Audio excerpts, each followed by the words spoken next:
సాహితీ మిత్రులందరికీ హృదయపూర్వక నమస్కారాలు. ఉదయబాబు మాస్టర్ కథలు ఛానల్కు మీ అందరికీ శుభస్వాగతం.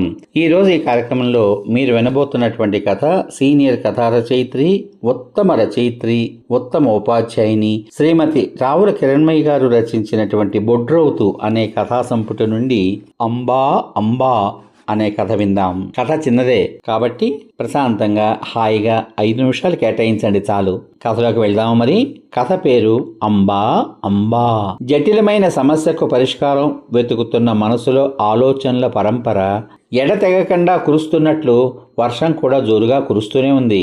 సాయంత్రం వచ్చిన వాన, ఇంటికి వచ్చిన చుట్టం పోడు అని సామెత అలాగే ఉన్నట్టుంది. వర్షం తీరు కూడా. కరెంటు కూడా పోయింది. నేను ఇంటి పని చేయడానికి అవస్థపడుతుంటే మరో 2 రోజుల్లో జిల్లా స్థాయిలో జరిగే చిత్రలేఖన పోటీలో బహుమతి పొందేలా సందేశాత్మక చిత్రం ఎలా గీయాలని నా చిట్టి తల్లి సమాజాన్ని మేలుకొల్పే వెలుగురేఖ వంటి అంశం కోసం ప్రాకులాడుతోంది. వర్షం జల్లు గాలికి ఇంట్లోకి వస్తుందని కిటికీలు తలుపులు అన్నీ మూసుకుని మాకు మేమే ఖైదు చేయబడ్డాం. పక్కనే ఉన్న కొబ్బరి చెట్టు గాలికి ఊగుతూ చేస్తున్న హోరుమనే శబ్దం తప్ప మరే అలికిడి లేదు. నాకంతా ఊపిరాడినట్లయి హాల్లో ఉన్న కిటికీలు తెరిచి నేను చిన్నారి రోడ్డు చూస్తూ కూర్చున్నాం. అంతలోనూ అంతర్గతంగా చిత్రాన్ని గురించిన ఆలోచనే ప్రశ్నలా ఉంది. నెట్లో చూస్తే ఏమైనా స్ఫురించవచ్చని ఫోన్లో వెతుకుతున్నాం. ఎన్నో బొమ్మలు కనిపిస్తున్నాయి. వేటిలోనూ జీవకళ, సృజనాత్మకత లేదు. చూడగానే ఆర్తి కనిపించాలని, ఒక మంచి ఆదర్శాన్ని చిత్రం ప్రతిబింబించాలని మా తాపత్రయం. సరిగ్గా అప్పుడే అంబా అంబా అంటూ ఓ లేగదూడ అరుపు. నా బొమ్మ కూడా అలా ఆర్తిగా ఉండాలమ్మా అంది చిన్నారి. అది సరే, ఇంత వర్షంలో ఈ అరుపు? అమ్మ కోసం లేగదూడు పిలుపు ఎక్కడి నుంచి వచ్చిందబ్బా అని కిటికీలోంచి చూసాం. పాపం ఒక చిన్న లేగదూడ వర్షంలో తడుస్తూ అరుస్తూ వెళ్తోంది. అమ్మా, అది మనం గుళ్ళో మొక్కి అరటిపండు తినిపించిన లేగదూడే తప్పిపోయినట్టుంది అంది చిన్నారి. నేను పట్టించుకోలేదు. నా దృష్టంతా చిన్నారికి మంచి బొమ్మను సూచించే బహుమతి వచ్చేలా చేయాలని అలసిపోయి పడుకోవడానికి ఉపక్రమించాం. మళ్ళీ అంబా అంబా అని అరుపు.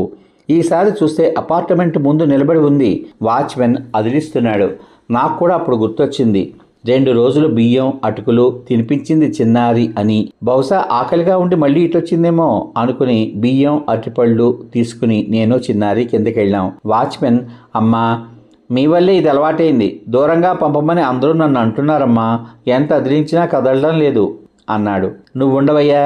దాని కొద్ది దూరంలో ఉన్న చెట్టు కింద కట్టేసి ఆకలి తీర్చాం.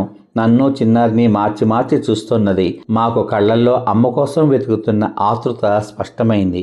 మరుసటి రోజు ఆఫీస్ నుంచి వచ్చేసరికి చిన్నారి ప్లాస్టిక్, ఇతర వ్యర్థ పదార్థాలు, తిని చనిపోయిన ఆవును, పక్కనే తల్లి కోసం ఏడుస్తున్న లేగదూడ, అటుపక్క ప్లాస్టిక్ నిరోధించండి, పర్యావరణాన్ని కాపాడండి అనే నినాదం చక్కగా చిత్రించింది. నాకు విషయం అర్థమైంది. ఆ లేగదూడ ఒంటరిది ఎలా అయిందో కూడా తెలిసి వచ్చింది. చాలా జాలి కలిగింది. ఆ దూడను గోశాలకు తరలించాను. దాని పోషణ ఖర్చు నేను కొంత భరించాలని నిర్ణయించుకున్నాను. ఇటు నా చిన్నారి చిత్రం కూడా ప్రథమ బహుమతి పొందినయి. ఆ నగదును కూడా గోశాలకే రాసిచ్చి గుడికి బడికి వెళ్ళినంత పవిత్రంగా, బాధ్యతగా, మనస్ఫూర్తిగా గోశాలకు వెళ్తూ మానవత్వం మూర్తి భవిస్తూ ఎదగడానికి ప్రయత్నిస్తోంది చిన్నారి. సమాప్తం. ఇంతవరకు మీరు సీనియర్ కథా రచయిత్రి మరియు ఉత్తమ ఉపాధ్యాయుని శ్రీమతి రావుల కిరణ్మయి గారు రచించిన బొడ్రౌతు కథా సంపుటి నుంచి అంబా అంబా అనే కథ విన్నారు. ప్లాస్టిక్ అనేటువంటి ఒక పదార్థం అవసరాన్ని మించిన భూతమై ఈనాటి సమాజంలో ఎన్నో అనర్థాలకు మూలమవుతోంది. ముందుగా మన అవసరాలు తీర్చినా సరే అలా క్యారీ బ్యాగుల్లో పడేసిన పదార్థాలని నోరు లేని జీవాలు ఆ ముడులు విప్పుకోలేక ఆ సంచులలో కట్టబడిన పదార్థాలని ఆకలి తీర్చుకోవడం కోసం అలాగే తినేసి అవి జీర్ణం కాక అనారోగ్యం పాలై హఠాత్తుగా మరణిస్తున్నాయి.